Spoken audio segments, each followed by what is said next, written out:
Hey there, everyone. We are starting with a summary of Adiparv, Churning of the Ocean via Amruta Patel. It starts with a section called the Sutradhar, which gives you a visual introduction to the story. Then we have a section called Fairy Point, which talks of the Sarpa Satra. It introduces Ganga, the Sutradhar, in that. And after that, we have the beginning, which focuses mainly on creation stories. It starts with Vishnu at the center of the creation. A lotus rises from his navel, reveals Brahma, and so on. Other similar, like every creation story is said to be similar, and that goes on. Then we have visuals of Krita Yug, Treta Yug, and so on, all those yugs. Then we have Ganga. The next section, the next chapter is Ganga, which explores Ganga's and Shiv's relationship. It introduces Astik in the last two panels. Then we have Reptilian Mother and Avian Mother. And in that, we have the story of King Kashyap and his wives, Kadru and Vinita. Now, Kadru leads to the birth of, her 100 sons and 100 serpent sons. And Vinita leads to the birth story of 1,000, which includes like 1,000 years or more of waiting for her two sons.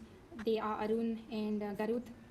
So when we get here, Vinita is like doing her weight and she gets impatient and breaks one of the eggs. So Arun comes out of the egg. He's not fully formed. He's strong of chest but not fully formed. He curses her and gives her the solution to her curse in one breath. So then she waits a bit more and then her son Garud is born and he's the one who's supposed to break her free from that curse. Now when we go back to Kadru here, she and now Vinita goes and bets with Kadru. So what happens is her sons Kadru asks her sons to cheat Vinita to win the bet. It's about a unicorn and how Kadru said that she saw something black on the unicorn's tail, but Vinita's like, no. Kadru's like, yes. Vinita's like, no. So then Vinita's like, let's bet on it. If you win, I'll be your slave for like eternity or whatever. So then she needs to cheat. So Kadru needs to cheat. But her serpent sons are like, no, we like Vinita auntie. So they refuse at first, and then she curses them. Then they're scared and they wanted to remove the curse. So they go and they cheat Vinita. They go attach themselves on the horse's tail. But then Kadru, like when they come back to her and say like, mother, we did what you did. They have told us to do. So like get the curse off us. She's like, sorry, bitches. She's basically like, no.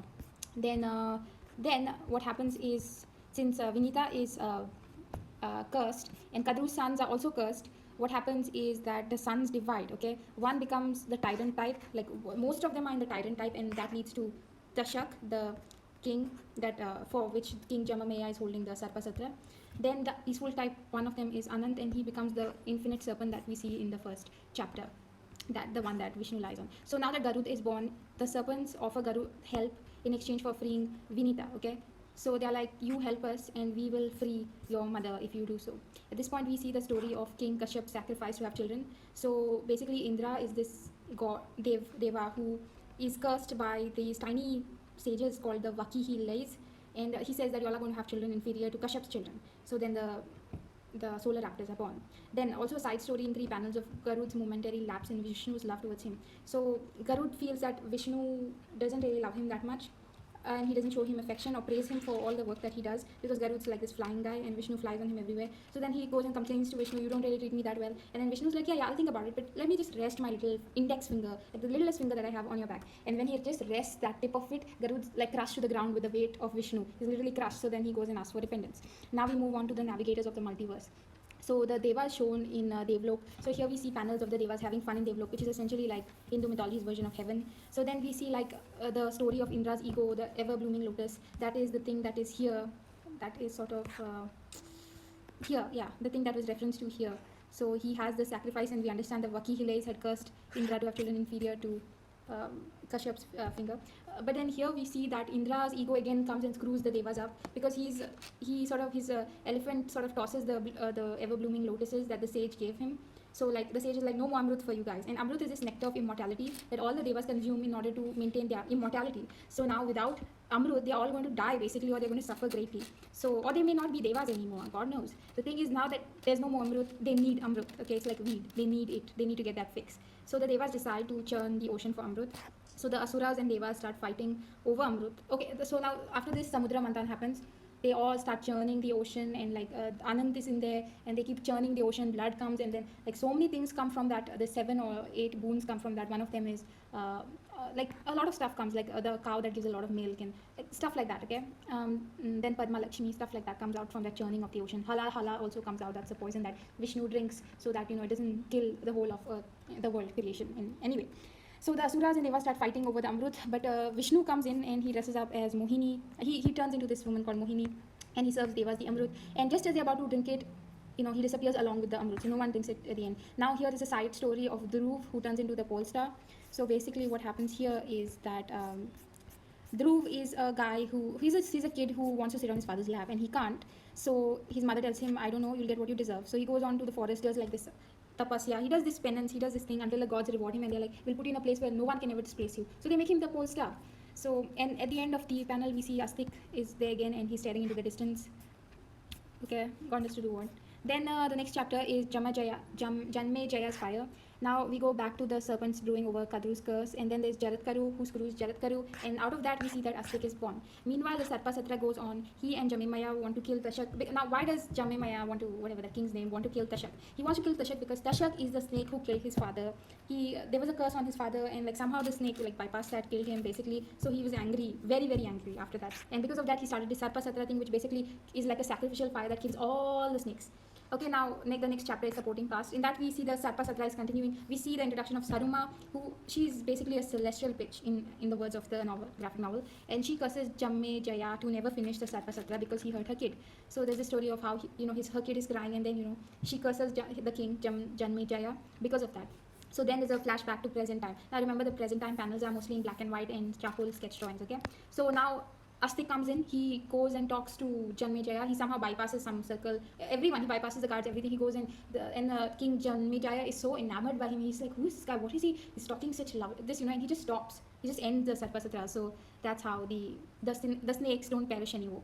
Now we go to the Riverbank Union, which is the 8th chapter. Although there are no numbered chapters in this graphic novel. And here we see the story of Yayati. If you're familiar with the story of Yayati, it's basically a king who's very virile in his youth, and then one of his sons sacrifices his youth so that his father can continue to be young and youthful. So at the end of this, we see that Yayati realizes that his mind has had enough, but his flesh will never be satisfied. The desires of your body will never be satisfied. You'll never feel like it's enough, but your mind will have enough after a while. And so he decides, he gives back the kingdom to his son who had sacrificed it during his youth. And then he goes, and then he oscillates between in a form of purgatory until he completes all his time, and then he eventually ascends to something like heaven.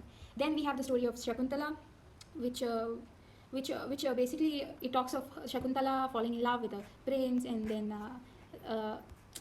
like she goes back to the prince and like gets she falls in love with the prince. They have like coitus, and then from that a child comes. The prince, when he did that stuff with her, told her that he would come back and take her, and she would be his queen. But when she went to the kingdom with her son, and it was a magical son because it grew super fast. Divine children grow really fast. So then what happens? He's like, no, I don't know you, and insults her. And then she says, okay, fine, I'm leaving. And then as she's leaving, he sort of is like, okay, you know what, I was a fool, I'll take you back. And that's that. And then we have the story of Matsya Gandha, of the fishy smell, and the birth of her son Vedvyas. So we don't have a birth story yet, but we do have the story in which she is on the boat rowing, and we get to know that her father loves her very much. He's raised her just as well as any boy. And one Brahmin sage comes and he's like, dude, woman, I want to make love to you. She's like, okay. And then but what if people see on both sides? So he creates a mist around, he screws her, they immediately get a son, and he takes the son, that Vedvyas, and he goes. Okay. And then we go to Ganga, the chapter called the paneling with the title Ganga, and we continue the story that Ganga had told us in the start. She had mentioned it, her sons, why she drowned them. So basically she drowned them because they had stolen a cow in their previous life, and at this point she is with one king. She's with one king, and these 8 guys, they come to her and they tell her that we know no other woman will be able to do this because it's just women are very sentimental creatures, but you will be able to. So she decides that she will give birth to each of them.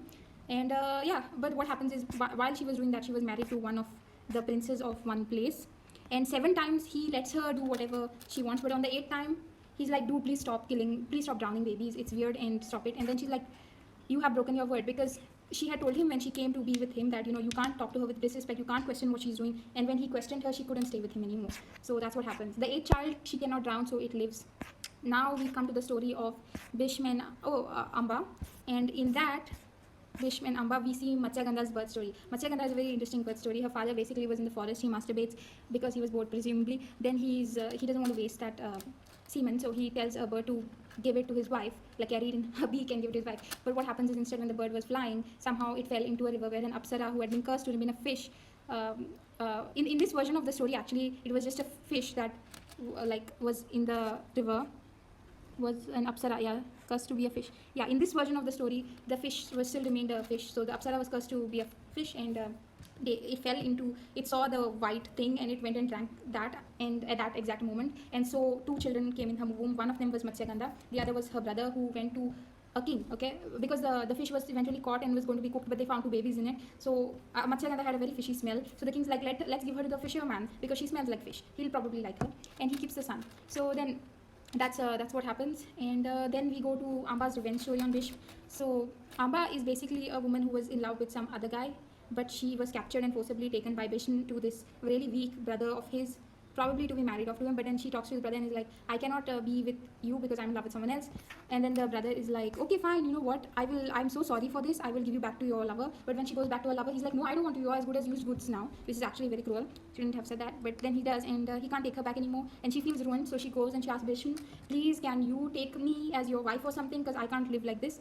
And he's like, no, because he's a very celibate kind of a guy, and he's never going to like leave, because he had made a vow to be celibate, because Matsyagandha's father had asked his father, Bhishma's father, to not like to promise that whatever heirs he has from with Matsyagandha, they go to ascend the throne, and so Bhishma had no chance then. And also he didn't really want to, he was like weird. And so Matsyagandha's, so Amba's really angry, and she wants to take revenge on Bhishma because her life is ruined because of Bhishma. That's what she thinks. And in a way, yeah. But the thing is, then she does a tapasya kind of thing, penance for like a long time till her body sort of wilts like there. The gods are impressed with her. They grant her a boon. She decides to burst into flames because she wants to take revenge on Bhishma in the next life. So then after this we have the story of Matsyagandha's sons, how they died. They died because they were both one kind of weak. So then she has to call her third son Vedvyas and ask them to sleep with Ambalika and Ambika, so that she can have a heir to the throne. So what happens is Vedvyas is not a very pretty guy, so she closes her eyes when she consummates to have a child with Drishrashtra. With Vedvyas. She sort of like closes her eyes. So Vedvyas is like, you closed your eyes during doing that with me, so now your son is going to be born blind. Then Ambika was, I guess Vedvyas was very, very ugly because she went pale. And then and so because she went so plain and she was so bloodless, probably because like she didn't want to with him, so he's like, you are so bloodless, so your child is going to be like as drained of blood as you are. So Pandu the pale came about. And then the servant lady was there, and she was fine during the whole thing. She totally was into him, and so the best son physically and mentally was Vidut the wise actually.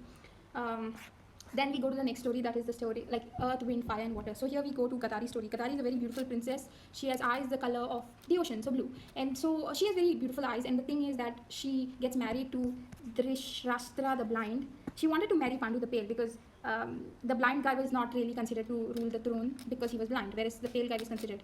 So she had to marry that guy, and as a sort of a rebellion to that, she blindfolds herself, because if she marries a blind guy, might as well share his fate. And then we have the story of Kunti. Kunti marries Pandu the Pale. Her name is something else in the book, I forget, okay?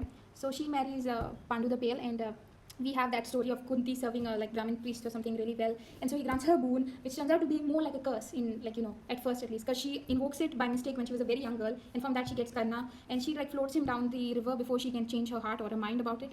And then later on she invokes the earth god, the fire god, the wind god, hence the name of this chapter is Earth, Wind, Fire, Water. And Madhuri also, and Madhuri is Pandu's second wife. She invokes, Kunti says like, Madhuri, I will give you this chant, you invoke it only once. So Madhuri only invokes it once, and in that shot she gets twins, and she invokes water, okay? Sad that, Karna is not mentioned, like, so this, whatever. Anyway, so then we have the next chapter, which is Reptilian Mother, Avian Mother. So Gadari's sons, she has this very terrible birth story where she's pregnant for 2 years. She feels like there's an iron ball in her stomach, and this goes on, I mean, imagine for 2 years, that's 24 months, and it's just nothing's happening.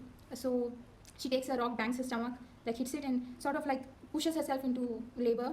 And she gets like a lump of flesh, like, and then the widow device tells her to sort of like take that all, put it into small lumps, like roll them into like laddus and put a little ghee in them and put them in a cool dark place and store them and keep, and you'll get sons or whatever, you'll get your children, mostly sons. So she wants a daughter also, so she makes like 101 of those. And out of those 101, there's one guy, Dustryosh, she wants to call it something that means like Suryodarshan or whatever, something. And these names. Okay, so basically, what happens is one of them is going to cause destruction in the world, and Vidut the wise tells her that, but she's like, no, I'm going to name him this really happy sounding name. And Vidut the wise is like, dude, you're going to say that, but in the end no one's going to remember the name, everyone's going to call him this. Basically they're going to call him something that means more like destruction. Anyway, so in the next panels we see Pandu. He sort of reveals that Pandu sort of gives up the throne.